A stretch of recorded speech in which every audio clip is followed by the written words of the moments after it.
En este mes, marzo, todas las personas naturales tenemos que hacer una declaración de impuestos. ¿Hay alguna novedad? El ingeniero Jimmy Palacios, un experto en temas tributarios, está hoy aquí en la República.es para contarnos qué hay de nuevo. Ingeniero, buenos días. Buenos días, Jorge. Muchísimas gracias por la invitación. Efectivamente, en este mes de marzo es un mes donde las personas naturales tienen una participación especial con respecto a su declaración de impuestos, puesto que en este mes hay que efectuar la declaración patrimonial, que es una declaración informativa que se realiza ante el Servicio de Rentas Internas, y también la declaración del impuesto a la renta. Para este año, lo que es el año 2012 se lo declara en el mes de marzo del año 2013, por tanto, todas las personas que en el año anterior percibieron ingresos sobre los cuales tienen que pagar su impuesto a la renta, deben pagarlo y deben declararlo en el mes de... Eso ha ocurrido siempre, ¿verdad? Efectivamente, ahora, sí. La novedad sería el tema patrimonial. Así es. ¿Cómo la gente puede valorar, por ejemplo, su casa, o sus muebles, o su auto, para saber si pasa o no pasa la barrera sobre la cual hay que hacer la declaración patrimonial? Así es, bueno, el tema de la declaración patrimonial surgió en el año 2008. ¿Sí? La intención de hacer esta declaración es precisamente conocer la cantidad de bienes que tienen las personas. Lo cual resulta extraño, porque ¿por qué? Bueno, principalmente cuando se creó esta declaración, la intención que se mencionó es de que se pretendía controlar el enriquecimiento ilícito, el lavado de activos, mediante un control, si es que yo tengo hoy $100,000 de activos, el año siguiente tengo 200,000, ¿cómo es que tuve ese incremento patrimonial? Claro, pero un narcotraficante no va a tener los bienes así como para que se... Por supuesto, generalmente se tiene con testaferros. Por lo tanto, esa explicación oficial no era la verdadera. Pero en todo caso, ¿cómo alguien puede valorar sus bienes como para saber si tiene que hacer la declaración patrimonial o no? Así es, bueno, la declaración patrimonial la tienen que efectuar las personas que tienen activos que superan los $200,000 a nivel individual o los $400,000 cuando se mantiene una sociedad conyugal. Entonces, una persona que tenga $50,000 no lo tiene que hacer,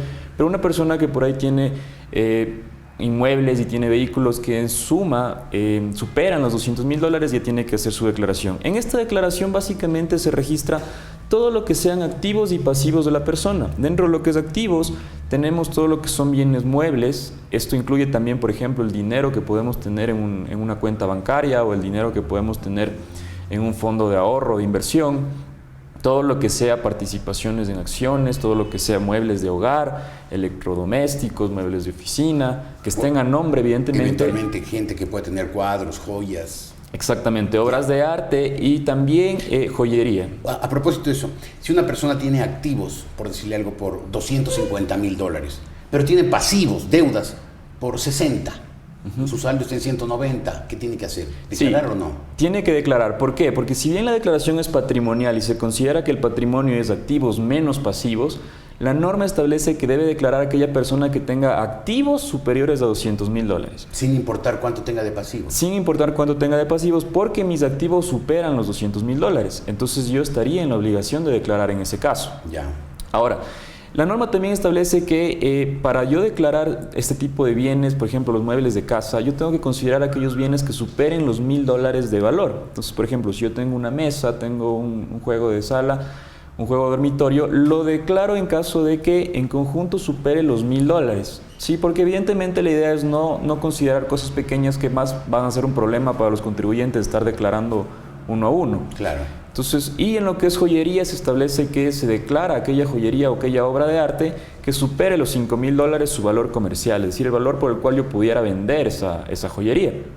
La única exoneración que existe... Y en el caso de conjuntos, o sea, alguien tiene cuadros, cada uno de los cuales vale $1,000, tiene 10, tiene que declararlos.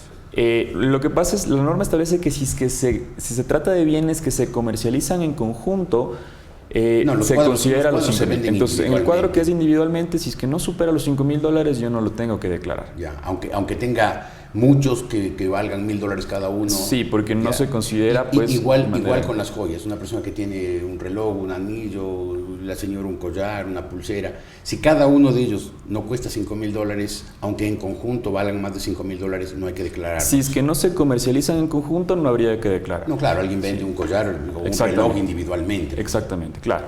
Así los compró seguramente. Así es, exactamente. La única exoneración que existe en este caso para no declarar es lo que se refiere a libros de la biblioteca personal del contribuyente o también lo que son colecciones musicales, que pudieran tener un valor igual que superen los $5,000, pero en eso sí existe una exoneración de decirle, mire, eso es suyo, eso sí no tiene que declarar. Bueno, todo es suyo, pero eso no tiene que declararlo. Pues se considera que los libros son parte de la colección de la biblioteca del contribuyente y en consecuencia pues no tiene ningún afán de lucrar por ellos. Ya. Ahora, sobre esta declaración patrimonial, ¿ya hay algún impuesto o todavía no? Todavía no existe un impuesto en el Ecuador al patrimonio. Existe, por ejemplo, en Colombia sí, pero en el Ecuador no existe por el momento un impuesto al patrimonio. Como sabemos, pues los impuestos se crean por ley. Podría el día de mañana salir una ley que establezca que a partir del próximo año se grava un impuesto al patrimonio. Sin embargo, hoy por hoy no existe.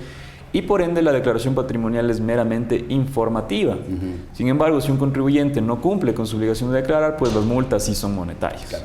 Ahora, vuelvo al tema de la valoración de los bienes. Yo tengo, digamos, un cuadro en mi casa. Y, claro, yo lo compré cuando ese pintor X era no muy conocido, lo compré en $500.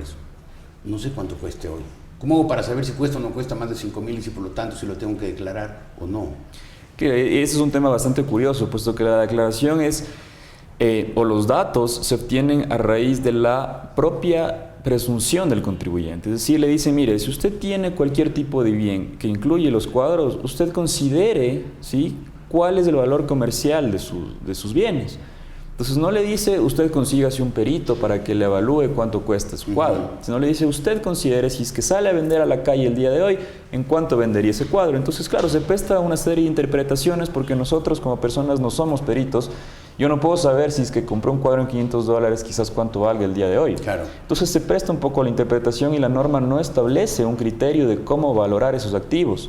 Ahora, sí se establece en el caso de, por ejemplo, vehículos, en donde ahí sí la norma establece que yo puedo considerar el valor comercial del vehículo, pero que este no puede ser inferior al valor de la matrícula del vehículo. Entonces ya me da un parámetro mínimo sobre el cual yo tendría que declarar. Y en el caso de bienes inmuebles, también me establece que la valoración no puede ser inferior al valor que está en el catastro municipal. Entonces, en ese tipo de bienes sí existe cierta parametrización, podamos llamar así, para saber cómo valorar. Pero en lo que es, por ejemplo, muebles, en lo que es obras de arte, en lo que es cierto tipo de bienes que quizás no tengo un valor exactamente el día de hoy, la norma me dice, mire, usted considere cuál es el valor comercial y es el valor que tiene que declarar. Entiendo que hay multas, sanciones, si es que no se declara el impuesto a la renta. O sea, no es que entiendo, evidentemente está así. ¿Qué pasa con el tema del patrimonio? Una persona que tenga más de $200,000 en bienes no hace la declaración. ¿Qué pasaría?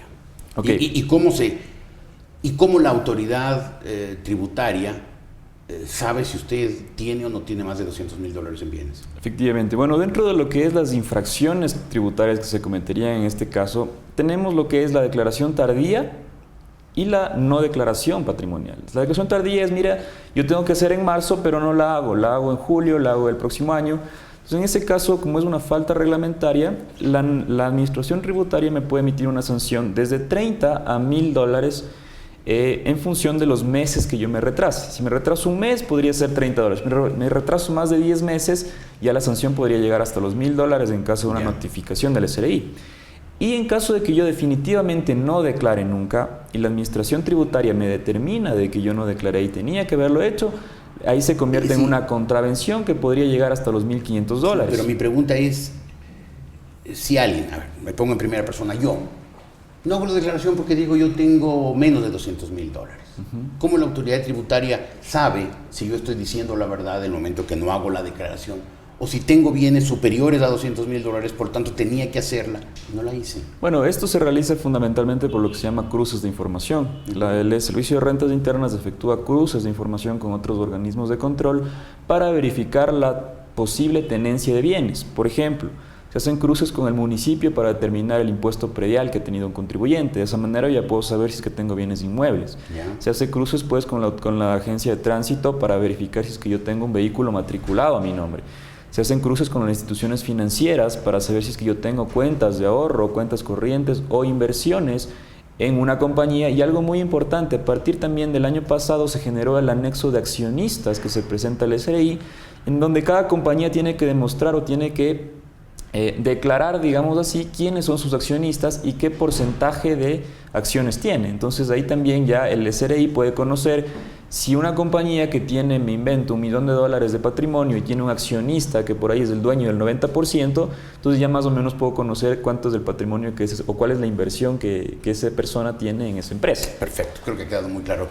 Ninguna novedad especial adicional entonces este año en cuanto a la declaración. No, fundamentalmente que ahora se la hace por internet, se la hace a través del DIM, que es la Declaración de Impuestos en Medio Magnético, porque ya a partir de este año se ha eliminado cualquier tipo de declaración física, ¿no? Entonces, de papel, claro.